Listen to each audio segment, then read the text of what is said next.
Hey, Faculty Fellows. Let's continue our conversation a little bit for what to do for session one.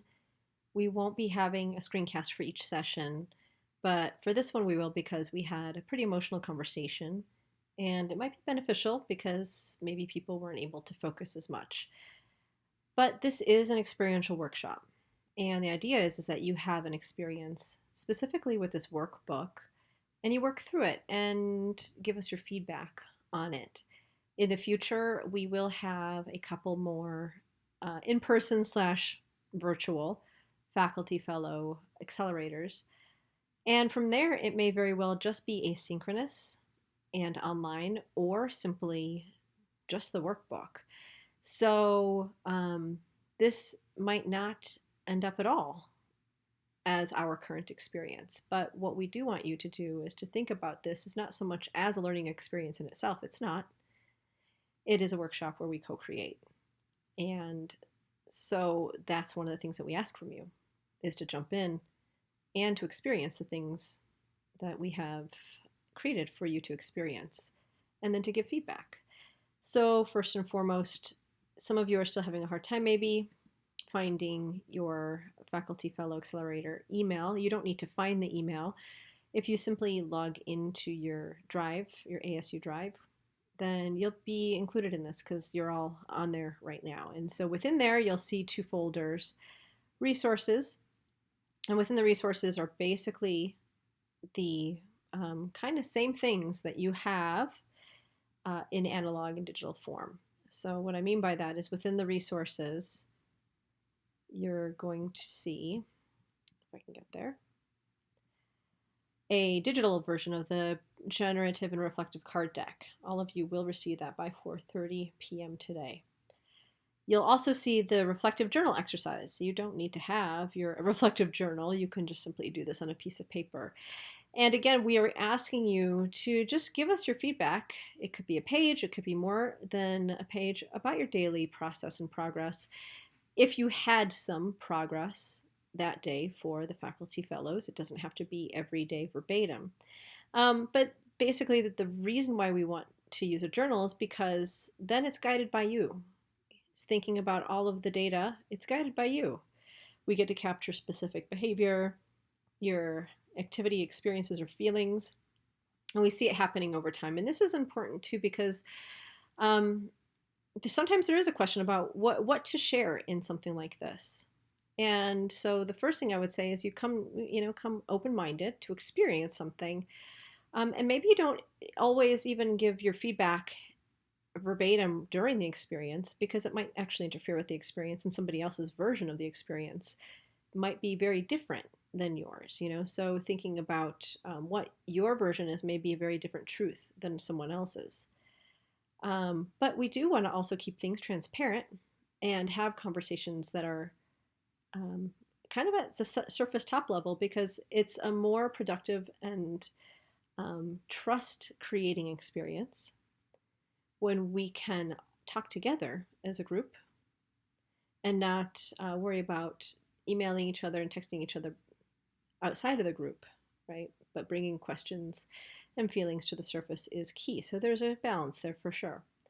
But it does allow our team to extend the amount of time we spend with you, essentially, because we're able to capture this deeper data more often versus just giving you a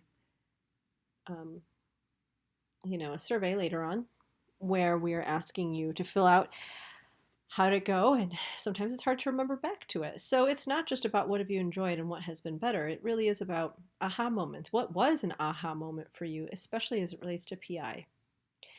Sure, you're going to learn some stuff, but this is more like we are just wondering, what are the things resonating with you when it comes to PI?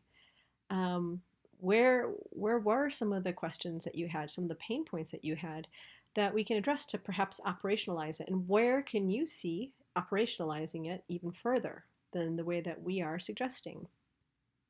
So some of this other stuff in here is already in your workbook, but we have it here just in case you wanted to have a quick and easy reference. We have an extra workbook there just in case you've accidentally, sometimes we do something to our workbook and delete a few pages, so you can always come back and know that there is one available here for you. The practices and principled of innovation alignment, this is just something that might guide you, but this is, again, not a perfect process. This is also a living document, right? And so if you go to your folders, you'll see that everybody has an individual folder. And within that folder, you've already found your workbook, and everyone has an individual one.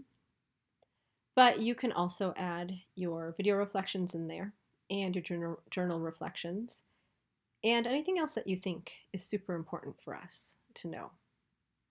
So I will go over what the expectations are for tomorrow, kind of what we're asking you to do. We went through everything kind of in a bird's eye view. I'll go over that again. This first session is truly an easy thing.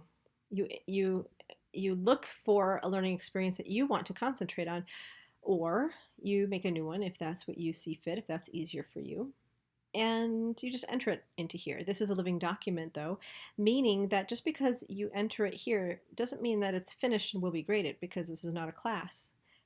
It means that we're going to use this as a jumping off point to have a conversation tomorrow, and chances are you're going to go back to this and change it, right? We are even going to have you in this session 2 change it by dragging dots to identify kind of where you find the assets. And this will help us even understand, and it will have us all ask more questions of what does that mean, to try to find the practices and the different parts of principled innovation. And how do I identify stuff already in my learning experience? You'll already have a natural knack for this because it's in there already. But thinking about just looking at the definitions that we have, and this again is skipping ahead, so it's not like you have to worry about it now, but thinking about these definitions and thinking about, okay, if I was going to drag a color to locate that in my learning experience, what might that look like? Then in the third session, we're going to talk about what you did in the second session. And then we're going to even look at what does choosing a question kind of feel like and look like, and how might you use that then to bolster and reflect on part of your current learning experience, and does it make sense to bolster and reflect on parts of your learning experience in this way? Or maybe you don't want to include all the practices in every single learning experience. There's a reflection piece in there within the workbook, but then we will have you reflect on it again with each other in session 4, where you reassemble your learning experience. So again, we've set up a lot of avenues for you to give feedback, because you don't just have to give your feedback right away. It doesn't have to be reactive like that. It can be reflective, right? Because you want to also think about the fact that your feedback for the group might actually change someone else's experience of this entire thing, and maybe let them have their own experience, but maybe it's also feedback for the entire group in terms of an aha, or something that might further the group along. That's up to you. But we do have other ways to capture the feedback purposefully, including right in here. So up here in the upper right, you can add a comment right there, and we encourage it because this is your document. And so if you add a comment, you could change some of the words. You can add a comment just to let us know that you changed it. Add things in the speaker notes down here. It's easier for us, though, if you do add a comment, because then we can see it. It's more obvious. And we also have these other PI support studios during these times so that we can meet and talk and discuss, and we can reflect more. You can give more feedback there, and your journaling exercise as well. So we're trying to offer lots of different ways to capture your feedback, because what we want you to do is to actually partake in the experience, right? So have the experience and then offer feedback in a kind of after the fact. We want to practice direct or compassionate directness. We've already done that. I think this group has already shown that that's something that's valuable to us, which is great, because we want to speak up, give feedback, disagree, and surface problems in real time, right? But it does have to be done a certain way. It does actually have to be done positively with compassion, empathy, and understanding. It really does. And we have to be able to do this to course correct and improve and meet challenges, because when people are doing a lot of, communicating behind the scenes and leaving people out, it makes for a kind of like not as a trusting environment. So that's why it is important to be able to come as your whole self and to say, hey, I want to compassionately and directly communicate this. Some of these ideas I have, like, hey, I think that this is a really good way of going about something, and here's another way of thinking about this workbook. Right? Here's another way of thinking about how to phrase something. Here's another way of thinking about this process that you have in the workbook, for example. So the Getting Started section walks you through your first learning experience, or rather the first session where you're inputting your learning experience that you'll work on throughout the whole thing. So first you select it. And again, it could just be one that you decide to write from scratch. That's up to you. And, for the most part, these elements correspond with things that you probably already have. Like you've already considered the level of that this is for, and that's going to be very helpful for everybody else because they don't necessarily know who you teach, or thinking about how long this particular project or assignment is. And then also the overview objective. I'm sure you have something like that in there. Outcomes, instructions for deliverables, and reading resources and reflections. And so you can just copy and paste it and possibly make adjustments to parts of your learning experience, so that if another educator was just reading it as if it was written kind of to be a standalone, how would you write it so that it was really easy to have somebody else consume it as an educator, not just as a student? And so thinking about, like, what if we were going to make a database, like a before and after PI infused learning experience? That's what we're also thinking about too, is how to make a standardization. So here's a similar kind of database. Of course, it doesn't really have a before and after, but what this does is it has the projects, and when you click on one, this is just a national database for design educators.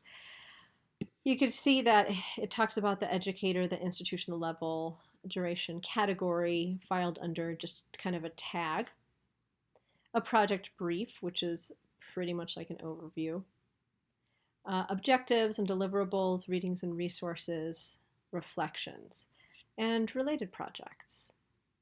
I think eventually they intend to also have an area where people can comment and say, how did it go? That is something that is a possibility for this as a future product, but only if it makes sense.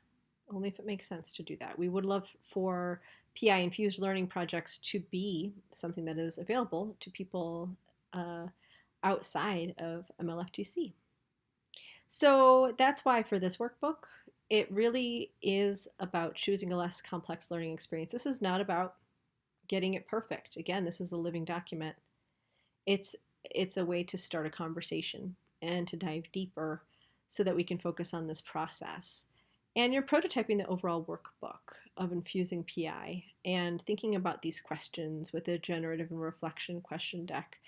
And did we get good questions? Maybe you see a different question that needs to be in that deck, and if so, we would love to know that. So again, just like I mentioned before, you're going to use these and to input, for example, your learning experience overview.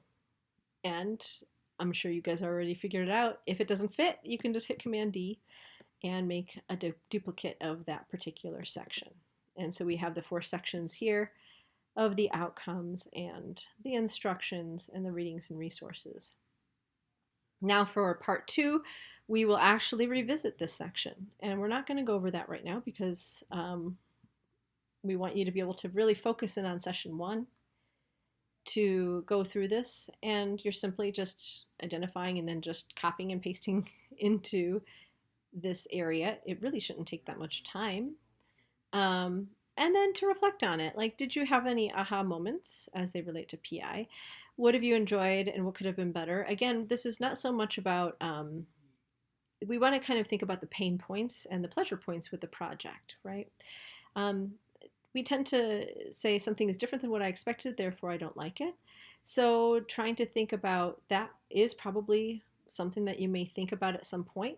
And we definitely want to know that, but it's also very helpful about, okay, tell us, reflect back to us your aha moments and what you did learn. And even if you could pick a card from the generative and reflective card deck and reflect on its question as it relates to you in this process, that would be also really helpful. So that's what session one is. I know I already went over this, but if you have any questions, please do let me know. But I think that if you just go through and give it a try, the experience itself, then you will be able to bring good questions back to us and also talk about why you chose the learning experience that you chose. And there's no wrong answers with this either. So, okay, thank you for listening, and we will see you tomorrow.